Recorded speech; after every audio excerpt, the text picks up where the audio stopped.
Hello दोस्तों, नमस्कार।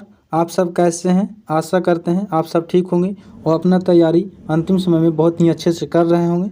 तो चलिए आज आपके लिए लेकर के आए हैं क्लास 12 का जो है हिस्ट्री से जितना भी सब्जेक्टिव क्वेश्चन बन सकता है, यानी प्रीवियस ईयर के अकॉर्डिंग गेस क्वेश्चन है। इतना अगर जो भी हम करवा रहे हैं इतना अगर करके चल जाएगा तो इससे बाहर एग्जाम में नहीं आएगा। तो चलिए स्टार्ट करते हैं। अगर चैनल पर पहली बार आए तो चैनल को सब्सक्राइब कीजिए, साथ ही साथ लाइक और शेयर साथ ही कर दीजिए, ठीक है। तो चलिए स्टार्ट करते हैं। और जो भी एक क्वेश्चन है इससे ज़्यादा आपको नहीं एग्जाम में आएगा। जो भी पढ़ा रहे हैं आराम से पढ़िए और अंतिम समय है आपका 10 चैनल से अच्छा है कि कहीं एक चैनल पर जा करके और देखिए। तो चलिए स्टार्ट करते हैं। पहला क्वेश्चन है कि हड़प्पा संस्कृति के बारे में जानकारी के क्या स्रोत हैं। पूछेगा कि हड़प्पा संस्कृति के बारे में कुछ जानकारी है, क्या स्रोत है ये पूछेगा। तो बताइएगा कि हड़प्पा संस्कृति के बारे में जानकारी कराने वाले अनेक स्रोत हैं। सर्वप्रथम हड़प्पा एवं मोहनजोदड़ो जैसे विशाल नगरों की खुदाई से प्राप्त विभिन्न जैसे कि भवनों हुआ था, गली बाजार स्नानागार आदि अवशेष हड़प्पा संस्कृति पर प्रकाश डालते हैं, है ना। जैसे इसका कहने का मतलब है कि जो हड़प्पा सभ्यता की जानकारी के स्रोत में कि हड़प्पा की खोज हुई, मोहनजोदड़ो की खोज है, वहाँ से क्या चीज मिला है। तो भवन भी मिला है, गली भी मिला है, बाजार मिला है, स्नानागार, अनेक प्रकार की सामग्रियों मिला है जिससे हम अध्ययन करते हैं, ठीक है। फिर आगे बोलता है कि इन अवशेषों से हड़प्पा संस्कृति के नगर निर्माण एवं नागरिक प्रबंधन के विषय में भी जानकारी प्राप्त होता है। इसका मतलब समझे कि जो है से कि वहाँ के नगर निर्माण कैसे था, वहाँ के प्रबंधन मतलब समझते हैं कि देखभाल कैसे किया जाता था। आपको ऐसा नहीं कि जो भी बता रहे वही लिखना, आपका समझ में जो हो अच्छा से लिखिएगा, इसलिए बढ़िया से सुनिए। उसका आगे है कि दूसरा है कला के विभिन्न नमूने जैसे कि मिट्टी के खिलौने। कला में भी तो उन लोग आगे थे ना जी। तो क्या चीज़ मिला? मिट्टी के खिलौने, धातुओं की मूर्ति, विशेष नचनिया नाचती हुई लड़की की तांबे की प्रतिमा, यानी जिसको बोल सकते हैं डांसर। ये जो है से कहाँ से मिला है? तो ये मोहनजोदड़ो से मिला है ना।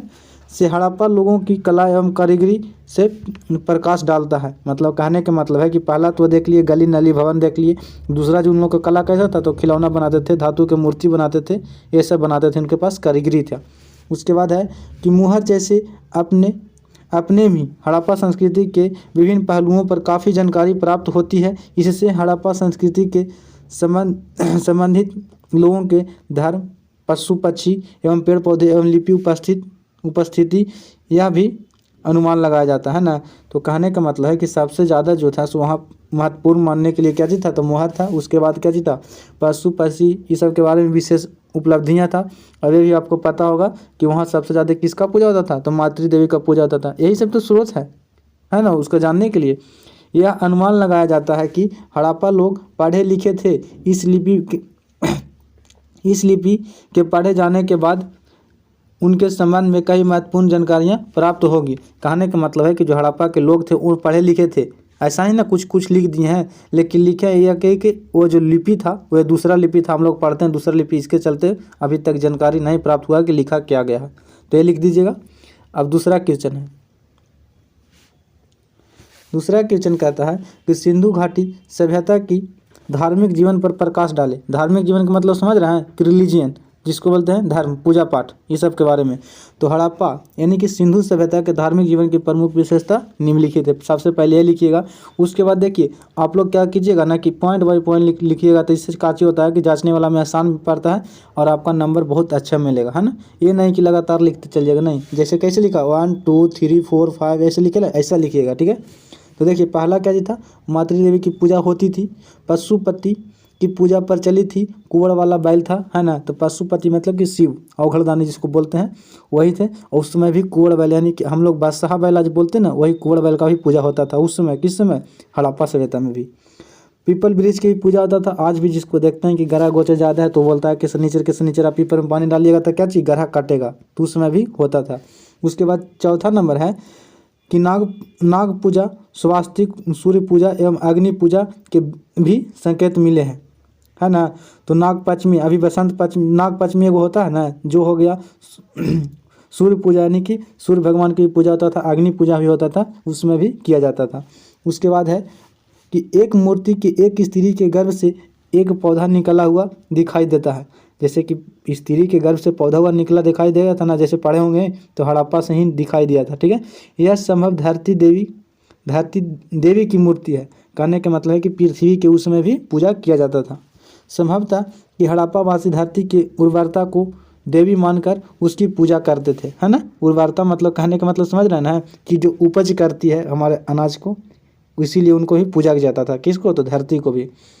कुल मिलाकर हड़प्पा सभ्यता की धार्मिक जीवन काफ़ी हद तक आज के हिंदू धर्म के समाज से मिलता है, यानी कि समान मिलता है। कहने का मतलब कुल देखिए टोटल कि वहाँ मातृदेवी की पूजा होता था, पशुपति की पूजा होता था, पीपल का होता था, नागपंचमी भी होता था, सब कुछ होता था, और धरती माँ की भी पूजा होती थी।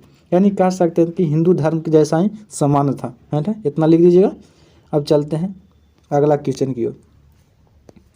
अगला क्वेश्चन है 3 नंबर का आता है कि हड़प्पा सभ्यता के प्रमुख देवताओं एवं धार्मिक प्रथाओं को विवेचना करें। देखिए लगभग दोनों सेम ही क्वेश्चन है ना, लेकिन कुछ कुछ बना करके लिखिएगा। वहाँ पे आप लिखिएगा कुछ कुछ बना करके, मतलब मान के चलिए कि हमको नहीं याद है तो आज ही के डेट में जो भी चल रहा हमारा परंपरा वैसे ही कुछ कुछ लिख देंगे, है ना।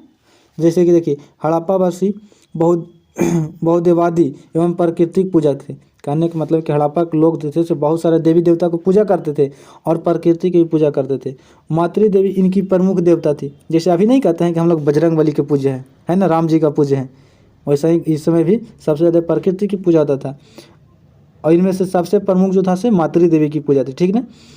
मिट्टी की बनी अनेक स्त्री मूर्तियाँ मातृ देवी की प्रतीक है, बड़ी संख्या में मिलती है। देवताओं में प्रथम, यानी देवताओं में जो प्रधान था वह पशुपति शिव मान कर चलते हैं, शिव। मोहनजोदड़ो से प्राप्त हुए मुहर पर योगेश्वर की मूर्ति पशुपति महादेव को माना गया है। ठीक है। सिंधुवासी नाग कुबड़ वाला सार, ठीक है, लिंग योनि पीपल के वृक्ष की भी पूजा की जाती थी। ठीक है। जलापूर्ति की अग्नि पूजा भी होता था, बलि प्रथा भी था प्रचलित था, और मंदिरों में पुरोहित में अस्तित्व नहीं मिलता। कहने का मतलब है कि आज के जो डेट है हम लोग पूजा करते हैं मंदिर में जाकर, हरिद्वार में जाकर, है ना, लेकिन उस समय पूजा तो होता था लेकिन किसी प्रकार की मंदिर की साक्ष्य नहीं मिला है ना। तो अपना लिख दीजिएगा। अब चलते हैं आगे। उसके बाद आपका 4 नंबर क्वेश्चन है, और टोटल ये सब जितना भी है सब भी आई है, आपका नंबर एक भी पीछे नहीं हटेगा। ये सब जितना भी देख लीजिएगा ना, इससे बार तो पूछ ही नहीं सकता बिहार बोर्ड में, है ना। उसके बाद चलिए अगला क्वेश्चन है कि हड़प्पा सभ्यता के विस्तार पर प्रकाश डाले। कहने का मतलब है कि हड़प्पा सभ्यता किस किस कैसे कैसे फैला हुआ था, है ना।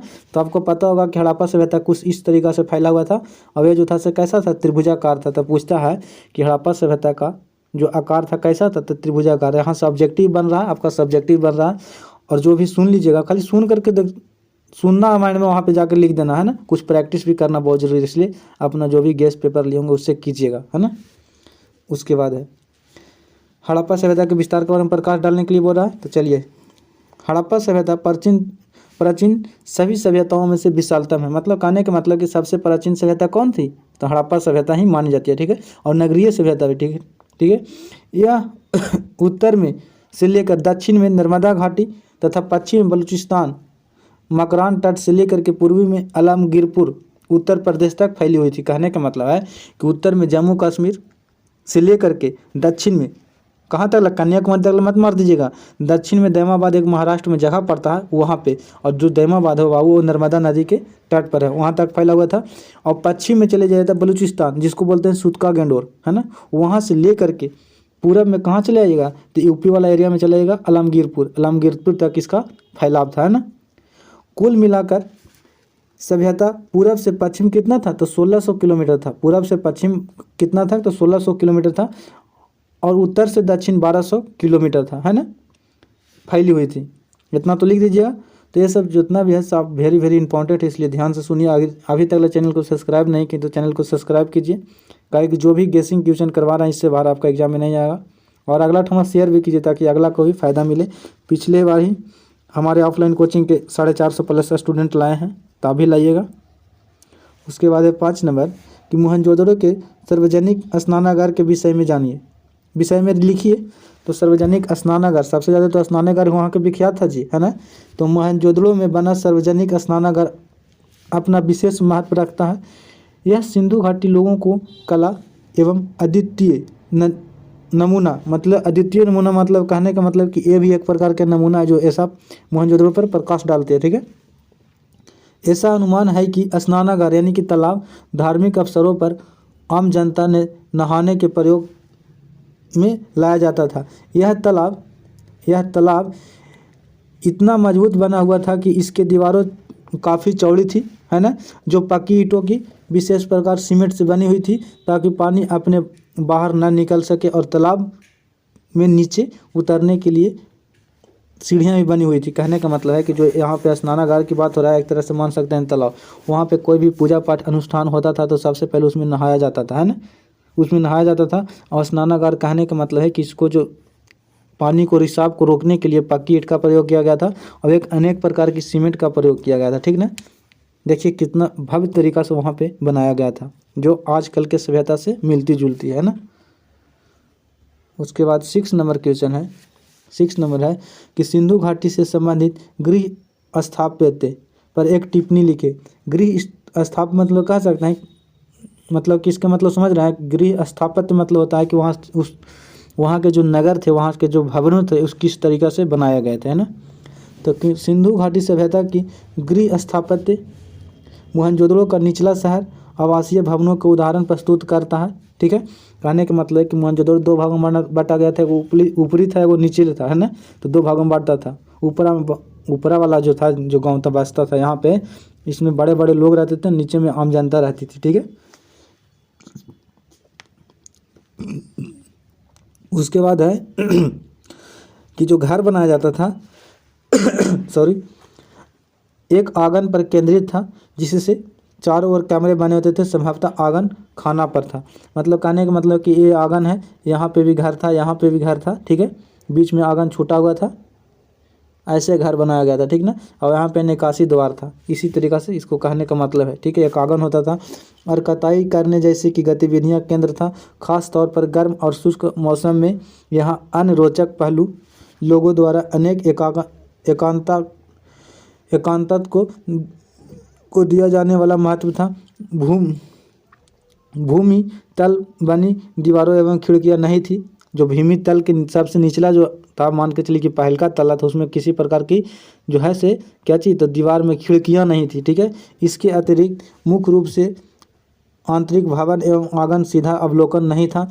कहने का मतलब देखिए, कुल मिलाकर एक बात समझा देते हैं कि जो वहाँ के भवन बनाई गया था बाबू, वहाँ सबसे जो निचला तल्ला होता था, मतलब निचले वाला जो रूम होते थे, उसमें किसी प्रकार की खिड़कियाँ नहीं दिया गया था। और जो वहाँ का आंगन के सामने वाला जो गेट होता था, मेन द्वार होता था, वह बीच आंगन से नहीं अटैच होता था, यानी एक बरामदा होता था। ठीक है, वहाँ पे इस तरीक़ा से बनाया गया था। और जो है से गेट जो है से सड़क की ओर ना खुल करके कहाँ खुलता था, तो रोड के पीछे की ओर खुलता था। इसे किस लिए, तो यहाँ पे इसलिए शायद बनाया गया था कि शायद वहाँ के बच्चों जो है से रोड पर ना आ जाएं, जिससे कि धक्का लगने की संभावना बढ़ सकती है। लेकिन हाँ, एकमात्र एक ऐसा शहर था जो अपवाद में है, वह लोथल है। कहाँ है, तो लोथल में बाबू, वहाँ पे जो है से आपका दरवाज़ा जो है ना से मेन सड़क पे खुलती थी। सबका तो पीछे खुलता था, लेकिन उसका मेन सड़क पर खुलता था, जिससे यह साक्ष्य मिलता है कि लोथल एक व्यापारी शहर था, यानी कि वहाँ पे व्यापार सबसे ज़्यादा होता था, जिससे ट्रांसपोर्टेशन में आसानी हो सके और सामान को उतारा जा सके घर में। ठीक है, बस इतना ही। उसके बाद है, आप थोड़ा एक बार खाली समरी देख लीजिएगा ना, तो ऑटोमेटिक लिख दीजिएगा। अब पढ़े हो, अभी तो पढ़ ले है ये होंगे, है ना। मोहनजोदड़ो का एक नियोजित शहर केंद्र के रूप में प्रमुख विशेषता का लगभग 100 से 150 शब्दों में लिखे। मोहनजोदड़ो का एक नियोजित शहरी केंद्र के रूप में, कहने का मतलब है कि इसको कह रहा है कि जो मोहनजोदड़ो एक शहर केंद्र था, उसके बारे में कितने शब्दों में लिखना है, तो 100 से 150 शब्दों में लिखना है। तो आप ऑटोमेटिक लिख दीजिएगा, बहुत अच्छे से लिखिएगा, है ना। और जो आपका लास्ट दिन, जिस दिन एग्ज़ाम है, उस दिन हम लाइव आएंगे और मैराथन आप लोग को बताएंगे कि ये क्वेश्चन गेसिंग उस समय भी लाएंगे, है ना। तो ध्यान से पढ़िएगा, टेंशन नहीं लेने की कोई बात नहीं। एक नियोजित शहरी केंद्र के रूप में मोहनजोदड़ो। अब मोहनजोदड़ो के बारे में देखिए, संभवतः हड़प्पा का सबसे अनुष्ठान पहलू शहरी केंद्र का विकास। आइए ऐसे ही केंद्र मोहनजोदड़ो को एवं सूक्ष्मता से देखते हैं। हालांकि मोहनजोदड़ो सबसे प्रसिद्ध पूरा स्थल था, सबसे पहले खोजा गया स्थल हड़प्पा था। देखिए, कहने का मतलब कि सबसे पहले हड़प्पा की खोज हुआ, लेकिन जो सबसे प्रसिद्ध है बाबू, वो है मोहनजोदड़ो, है ना। मोहनजोदड़ो की खोज आपको पता होगा कि 1922 ईस्वी में हुआ था, और ये जो है से हड़प्पा की 1921 ईस्वी में। ये भी बात याद होगा, है ना, क्या के ऑब्जेक्टिव में बनेगा, इसलिए याद कीजिएगा। उसके बाद है सेकंड नंबर की बस्तियां दो भागों में विभाजित थी, एक छोटा लेकिन ऊंचा पर था और दूसरा जो कहीं अधिक बड़ा बड़ा लिखना चाहिए लेकिन लिखा गया खड़ा लेकिन नीचे बनाया गया था। पुरातात्विक ने इन्हें पुनः क्रमशः दुर्ग मतलब ऊपरी शहर को दुर्ग बोलते थे और जो नीचे था उसको निचला शहर नाम से जानते थे। दुर्ग को दीवार घेरा गया था, मतलब कहने का मतलब है कि जो दुर्ग था वहाँ पे ये मान के चलिए गाँव है, यहाँ पे दीवार घेरा गया था और यहाँ पे विशेष प्रकार के दरवाज़ा को लगाया गया था ताकि इसमें किसी प्रकार की बाह्य आक्रमण न हो सके, है ना। उसके बाद है थर्ड नंबर, निचला शहर की दीवार से घिरा गया था। जो निचला शहर उसको भी दीवार से घिरा गया था, मान के चलिए कि बॉर्डरिंग की तरह से कह सकते हैं।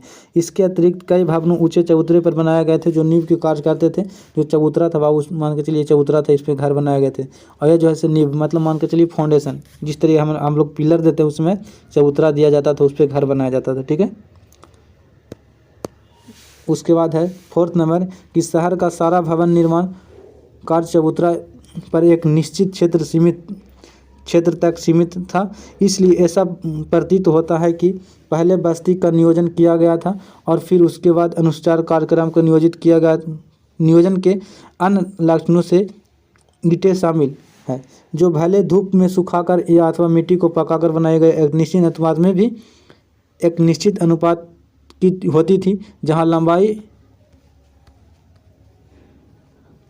लंबाई चौड़ाई और ऊंचाई 4 गुनी 2 गुनी होती थी। कहने का मतलब है ये कह रहा है कि 4 गुनी 2 गुनी 1 गुनी, मतलब इसका मतलब समझ रहे हैं कि जो वहाँ पे घर बनाया गया था, बस्तियाँ बनाई गई थी, वहाँ पे विशेष प्रकार की ईंटों का प्रयोग किया गया था। और जो ईंटा की लंबाई होता था बाबू ये 4 होता था, उसका चौड़ाई जो होता था से 2 होता था, उसका जो ऊंचाई होता था 1। यानी पूछ लेता आपका ऑब्जेक्टिव में कि हड़प्पा यानी मोहनजोदड़ो में जो ही बोल सकता है कि सिंधु घाटी सभ्यता में जो ईंट का जो रेशियो था कैसा था, तो आप मारिएगा 4:1 का, ठीक है, 4:1 का मार दीजिएगा, ठीक है। तो चलिए उसके बाद है 8 नंबर क्वेश्चन है कि कार्बन 14 विधि से आप क्या समझते हैं, मतलब C14 विधि से आप क्या समझते हैं। तो तिथि निर्धारण की वैज्ञानिक विधि को कार्बन 14 विधि के नाम से जाना जाता है। कहने का मतलब है कि किसी को जीवाश्म हो गया, कोई पुराना स्थल हो गया जिससे हम लोग नहीं पता है कि कब का बना हुआ था, कब यहाँ पे विकसित हुआ था, तो उसके लिए हम C14 का प्रयोग करते हैं, यानी कि कार्बन 14 का प्रयोग करते हैं ना, उसके जीवन अवधि को पता लगाने के लिए। वस्तुतः किसी की जीवित वस्तुओं को कार्बन 12 और कार्बन 14 समान मात्रा में पाया जाता है। मृत्यु की अवस्था में कार्बन 14 को स्थिरता रखा जाता है, किंतु कार्बन 14 का नियंत्रण बल होने लगता है और कार्बन का अर्ध आयुकाल 5568 से 90 तक वर्ष होता है, अर्थात इतने वर्षों में कार्बन 14 की मात्रा आधी रह जाती है। इसलिए इस प्रकार प्रस्तुत काल को गणना की जाती है जिस प्रकार के कार्बन 14 से। कुल मिलाकर यहाँ कहने का मतलब कि सब बकवास छोड़ दीजिए, आप डायरेक्ट याद रखिए कि कार्बन 14 का प्रयोग बड़े बड़े जीवाश्म मतलब कि जीवाश्म को पता लगाने के लिए किया जाता है। यानी जीवाश्म कहने का मतलब है कि जो पुराना स्थल है, जिस प्रकार से पुराना किसी प्रकार की कुछ चीज़ है तो उसको कितना पुराना है इसके पता लगाने के लिए हम लोग कार्बन 14 का प्रयोग करते हैं। मात्र इतना लिख दीजिएगा, आपका नंबर नहीं कटेगा, ठीक है। उसके बाद है 9 नंबर है कि पुरातत्व से आप क्या समझते हैं। अब पुरातत्व से आप क्या समझते हैं, तो देखिए प्राचीन इतिहास के अध्ययन पुरातत्व स्रोत का अपना विशेष स्थान रखते हैं, ठीक है। इसके प्रमुख कारण यह है कि भारतीय ग्रंथों की संख्या काल की सही जानकारी नहीं होने के कारण किसी स्थल विशेष की सामाजिक एवं आर्थिक स्थिति को ज्ञान नहीं होना, साहित्य साधनों के लेखक और दृष्टिकोण से भी सही तथा प्रस्तुत करने की बाध्यता होती है। ग्रंथों की प्रतिलिपियां करने वाली अनेक इच्छापूर्ण प्रकारी को छोड़कर अनेक प्रकार के जोड़ देते हैं, लेकिन पुरातात्विक सामग्री इस प्रकार से हेरे फेरे को संभावना को बहुत कम होते हैं, अर्थात पुरातत्व स्रोत से विश्वसनीय है। कहने का मतलब कुल मिला के इतना बात को ध्यान में मत ले रखिए, डायरेक्ट आप ये बात रखिए कि पुरातत्व से आप क्या समझते हैं, तो कहिएगा कि पुरातत्व एक इतिहास के अध्ययन को पुरातात्विक स्रोत के विशेष महत्व है। यानी कहने का मतलब कि प्राचीन इतिहास को जानने के लिए पुरातत्व को बहुत ज़्यादा महत्व दिया गया, क्योंकि कहीं कहीं जब वहाँ पे समय चल रहा होगा, पास्ट काल चल रहा होगा, तो कुछ संभावना हो रही होगी, कुछ हेरा फेरी हो रही, लेकिन हम लोग को उतना डिटेल पढ़ने के लिए कुछ तो होनी चाहिए। तो इसीलिए हम लोग पुरातत्व साक्ष्य के द्वारा हम लोग उस समय को अध्ययन करते हैं और पुरातात्विक के द्वारा अध्ययन करते हैं। पुरातत्व साक्ष्य के द्वारा किसके, पुरातात्विक जो हमारे इतिहासकार हैं उन्हीं को पुरातत्व मतलब कि जो भी स्रोत बचा हुआ उस पर अध्ययन करते हैं और हम लोग को उसी तरह से एकत्रित करके पढ़ने के लिए मिलता है। उसके बाद है 10 नंबर कि इतिहास लेखन में अभिलेखों का क्या महत्व है। इतिहास लेखन में अभिलेखों का क्या मतलब है।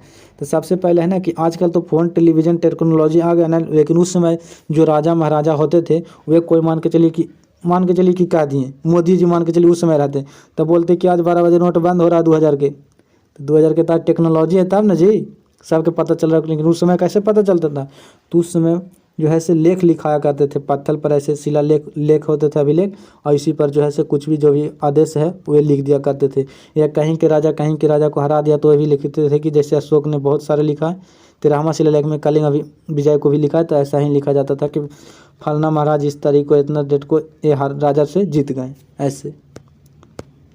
तो कहता है कि अभिलेख क्या है, तो अभिलेखों से तात्पर्य पाषाण धातु मिट्टी और बर्तन आदि पर खोदे हुए लेखाभिलेखों से तत्कालीन राजनीतिक सामाजिक आर्थिक धार्मिक एवं जीवन की जानकारी मिलती है। अशोक के अभिलेख द्वारा उसके धर्म प्रचार प्रसार एवं प्रशासन मानवीय पशुओं आदि विषय की का सहज जानकारी प्राप्त होता है। इतिहास लेखन में अभिलेखों की महत्ता इससे भी स्पष्ट होता है कि मात्र अभिलेख ही आधार पर भंडारकर महोदय ने अशोक का इतिहास लिखने का सफल प्रयत्न किया। कहने का मतलब कि सबसे पहले जो अभिलेख लिखाने का कार्य किया था वो मगध सम्राट जो है से अशोक ने करवाया था। ठीक है, उसने बहुत सारे जानकारियाँ दिया था, कुछ गलतियों को उन्होंने सामना किया था और कुछ सही भी बात किए थे। ठीक है, उसमें धर्म के प्रसार के लिए दिए थे, पर उनके प्रशासनिक इकाई कैसी थी, ठीक है, कलिंग अभियान कैसे किए थे, सभी प्रकार की उन्हें जानकारी देते थे। तो इस वीडियो में फिर इतना ही, जो भी है से देखिएगा नेक्स्ट वीडियो में। और जो भी है बाबू सेशन लाएंगे अगला ना, तो आपको टोटल अभी सोच रहे हैं कि एक मैराथन लाएं जिसमें आपको जितना भी प्रीवियस ईयर बन सकता है ऑब्जेक्टिव जो मतलब कि हो सकता है जो एग्ज़ाम में आने वाला हो, वो टोटल को एक जगह पे इंक्लूड करके दे दे आपको, जो इससे ज़्यादा पढ़ने की ज़रूरत नहीं है क्योंकि लास्ट समय है। तो चलिए मिलते हैं। अभी तक चैनल को सब्सक्राइब नहीं की तो सब्सक्राइब कीजिएगा, है ना, ताकि अगला वीडियो हो तो सबसे पहले आप तक पहुँचते हैं। जय हिंद।